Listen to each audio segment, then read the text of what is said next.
मला जे सोडून गेले ते सगळे निवडणुकीत पडले, असं वक्तव्य शरद पवारांनी केलं होतं। याचीच एक झलक लोकसभा निवडणुकीत पाहायला मिळाली। एक हाती महाराष्ट्र पिंजून काढत त्यांनी वारं फिरवलं होतं।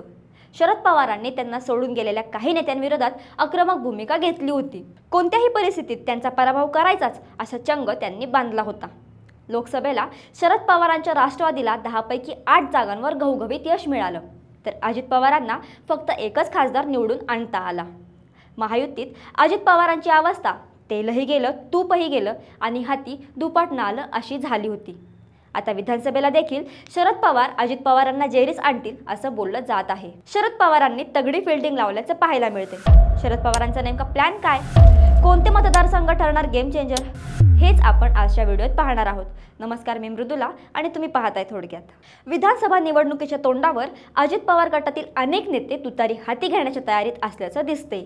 शरद पवारांच्या पक्षात प्रवेश करण्यासाठी नेत्यांनी रांगा लावल्या आहेत। विधानसभेतही पवार आपला करिश्मा दाखवतील अशी चर्चा आहे। एक एक करत बडे नेते शरद पवारांच्या राष्ट्रवादीत प्रवेश करत आहेत, त्यामुळे शरद पवारांची ताकद वाढत असल्याचं दिसतंय। शरद पवारांनी 2019 साली निवडून आलेल्या राष्ट्रवादीच्या सर्वच जागांवर दावा केला आहे। या जागांवरील मोजकेच विद्यमान आमदार सध्या शरद पवारांच्या पक्षात आहेत। शरद पवार येत्या विधानसभेला संपूर्ण ताकद लावून त्या सर्व जागा निवडून आणण्यावर भर देत असल्याचं दिसतंय। लोकसभेसारखा प्रयोग शरद पवार विधानसभेतही करतील असं दिसत आहे। अनेक मतदारसंघांमध्ये महायुतीच्या जागा वाटपांमध्ये घोळ आहे। मित्र पक्षाचा आमदार असल्याने अनेक नेत्यांना तिकीट मिळणं अवघड झालं आहे।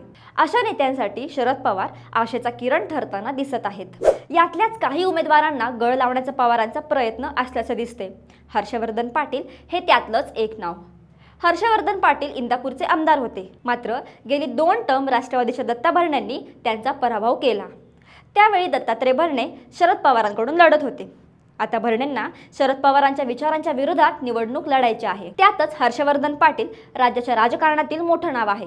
1952 सालापासून हर्षवर्धन पाटील यांच्या कुटुंबियांचा मतदारसंघात जनसंपर्क आहे। शिवाय लोकसभा निवडणुकीतही इंदापूर विधानसभा मतदारसंघातून सुप्रिया सुळे यांना मोठं मताधिक्य मिळालं होतं। त्यामुळे शरद पवारांनी भरणेंविरोधात खेळलेली खेळी यशस्वी ठरणार का, हे येणारा काळच सांगणार आहे। हे फक्त इंदापूर पुरतच नाही, तर शरद पवारांनी याआधी कोल्हापूरमध्ये समर्जित घाटगे तसेच मोहिते पाटलांना सोबत घेऊन इथंही मोठा डाव टाकलाय।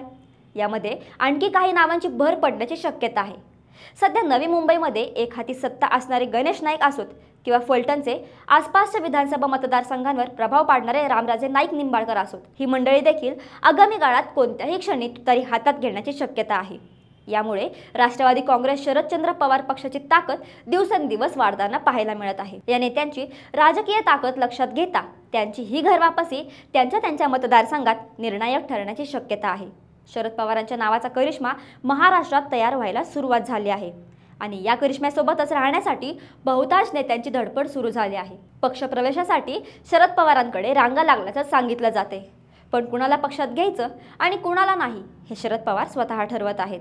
आता राजकारणातील वस्तात म्हटले जाणारे शरद पवार पुढे कोणते डाव टाकणार याकडे महाराष्ट्राचं लक्ष लागलंय। तुर्तास तरी पवारांच्या डावांपुढे भाजप आणि महायुतीत इतर पक्ष निष्प्रभ होताना दिसत आहेत। तुम्हाला काय वाटतं, शरद पवार नावाचं वादळ रोखणं भाजप आणि मित्र पक्षांना जमेल का? आम्हाला कमेंटमध्ये नक्की सांगा।